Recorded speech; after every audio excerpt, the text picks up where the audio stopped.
I am best fighter in the world right now. Thank you. This is the next level of the game. This is the next thing, and this is what I represent. Donald Trump, let's go open the White House.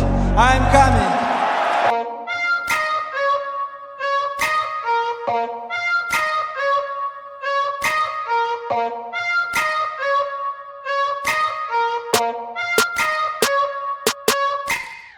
Bayangkan sebuah divisi yang dulu hanya dikuasai satu raja. Divisi yang setiap petarungnya hidup dengan mimpi yang sama. UFC Lightweight.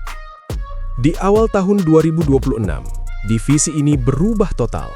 Tak ada kepastian, tak ada jaminan, hanya ada petarung ngapar dan satu sabuk yang diperebutkan semua orang.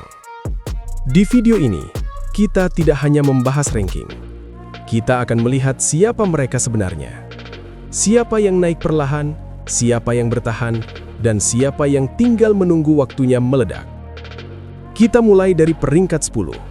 Renato Moicano, petarung asal Brazil dengan karier panjang di UFC. Namanya memang baru kembali bersinar, tetapi sebenarnya Moicano adalah veteran yang sudah lebih dari satu dekade berada di oktagon. Sepanjang kariernya, ia selalu berada di posisi yang sama. Cukup kuat untuk mengalahkan prospek muda, tetapi terlalu sulit untuk menembus perebutan gelar. Akhirnya, Moicano sadar bahwa tidak semua petarung ditakdirkan menjadi juara. Ia berhenti mengejar sabuk dan memilih mengejar uang. Istilah easy money pun melekat padanya. Ironisnya, di awal 2025, ia justru dihadapkan dengan final boss divisi lightweight saat itu, Islam Makhachev. Ia kalah cepat, tetapi pulang dengan bayaran besar. Di pertengahan tahun, ia kembali bertarung melawan Beneil Dariush, namun pengalaman masih berpihak pada Dariush. Dan di tahun 2026 ini, Moicano dijadwalkan menyambut Brian Ortega yang mencoba peruntungan naik ke kelas lightweight. Di peringkat 9, ada Rafael Fiziev, salah satu striker paling indah yang pernah dimiliki divisi ini.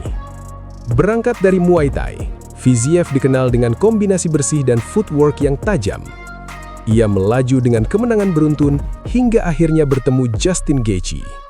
Pertarungan itu berlangsung ketat dan brutal, namun Fiziev harus kalah lewat majority decision.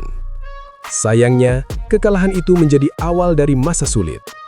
Ia kembali kalah dari Mateusz Gamrot, lalu kembali tumbang saat bertemu Gaethje untuk kedua kalinya. Namun pada Juni 2025, Fiziev akhirnya memutus tren negatif tersebut dengan kemenangan atas Ignacio Bahamondes. Kemenangan yang mengembalikan namanya ke dalam persaingan. Peringkat 8 ditempati Benoit Saint-Denis, petarung asal Prancis yang bertarung bukan sekedar untuk menang, tetapi untuk berperang. Puncak kariernya datang saat menghadapi Dustin Poirier, di mana ia memberikan perlawanan sengit dan menciptakan banyak momen besar. Namun setelah itu, ia mengalami kekalahan pahit di kampung halamannya sendiri saat dihentikan oleh Renato Moicano lewat doctor stoppage. Alih-alih terpuruk, Saint-Denis bangkit. Ia mengalahkan Kyle Prepolek lewat submission, lalu mengejutkan banyak orang dengan face crank brutal atas Mauricio Raffi. Tahun 2025 ditutup dengan kemenangan luar biasa saat ia meng-KO Beneil Dariush hanya dalam 16 detik. Di peringkat 7, ada Mateusz Gamrot dari Polandia, salah satu grappler paling berbahaya di kelas lightweight. Selain Islam Makhachev, Gamrot adalah satu-satunya petarung yang pernah mengalahkan Arman Tsarukyan. Bahkan Khabib Nurmagomedov sempat menyebut Gamrot sebagai tantangan terberat bagi Islam. Namun di tahun 2025, Gamrot mengalami kekalahan finish pertama dalam kariernya. Ia masuk sebagai pengganti terakhir melawan Charles Oliveira, dan malam itu menjadi titik balik dalam perjalanan kariernya. Peringkat 6 dihuni Dan Hangman Hooker, petarung asal Selandia Baru yang pernah merasakan kerasnya puncak dan kedalaman kejatuhan. Hooker sempat berada di 5 besar divisi, namun setelah kalah dari Michael Chandler, kariernya perlahan menurun. Ia kalah beruntun, bahkan gagal saat mencoba turun ke featherweight. Kebangkitannya dimulai pada 2022 saat mengalahkan Claudio lewat TKO. Ia kemudian menang atas Jalin Turner dan mencetak kemenangan besar lewat split decision melawan Gamrot. Sayangnya di 2025, ia hanya bertanding sekali dan kalah dari Arman Tsarukyan lewat Arm Triangle Choke.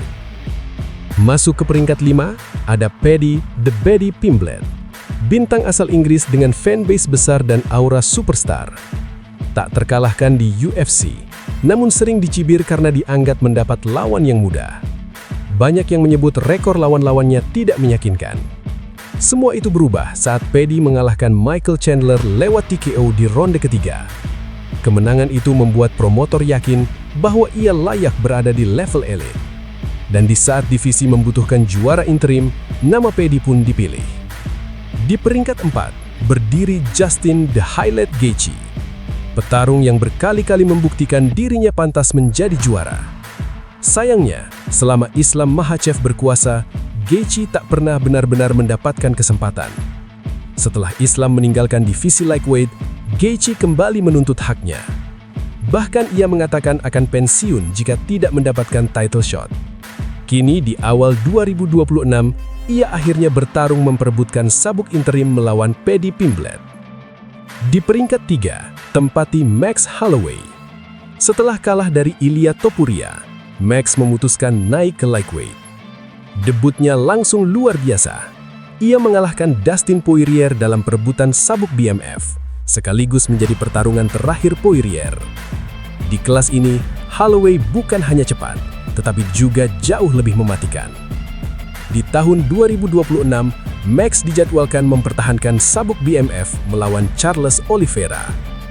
Di peringkat 2, ada Charles do Bronx, legenda hidup divisi lightweight. Ia sudah merasakan segalanya, menjadi juara, mempertahankan sabuk, kehilangannya, dan kembali bangkit. Setelah kalah KO dari Ilia Topuria, banyak yang menyebut kariernya sudah selesai. Namun di UFC Rio, Oliveira membungkam semua keraguan dengan kemenangan finish pertama dalam karier Gamrot. Setelah itu, ia langsung menantang Holloway untuk sabuk BMF. Di peringkat 1, ada Arman Tsarukyan, kuda hitam paling berbahaya di divisi ini. Setiap juara selalu diharapkan bisa menghadapinya. Namun masalah profesionalisme di awal 2025 membuat hubungannya dengan promotor memburuk. Arman dipaksa mengulang dari bawah, dan ia melakukannya dengan cara brutal. Kemenangan demi kemenangan ia raih lewat finish. Namun hingga awal 2026, namanya masih belum dilibatkan dalam perebutan sabuk interim. Dan terakhir, di posisi juara, Ilia El Matador Topuria. Tak terkalahkan dan berada di puncak prime. Setelah menghancurkan Max Holloway dan Alexander Volkanovski di featherweight, ia naik ke lightweight untuk mengejar sejarah. Ia mengalahkan Charles Oliveira dan merebut sabuk kosong dengan cara kejam. Namun masalah keluarga memaksanya menepi tanpa batas waktu yang jelas. Karena itulah, sabuk interim pun diperebutkan. Tanpa Islam Makhachev, tanpa kepastian kapan Topuria kembali, UFC Lightweight kembali menjadi divisi paling menarik untuk disaksikan. Menurut kalian, siapa yang akan menjadi juara di akhir tahun 2026? Tulis prediksi kalian di kolom komentar. Sampai bertemu di video selanjutnya. Terima kasih.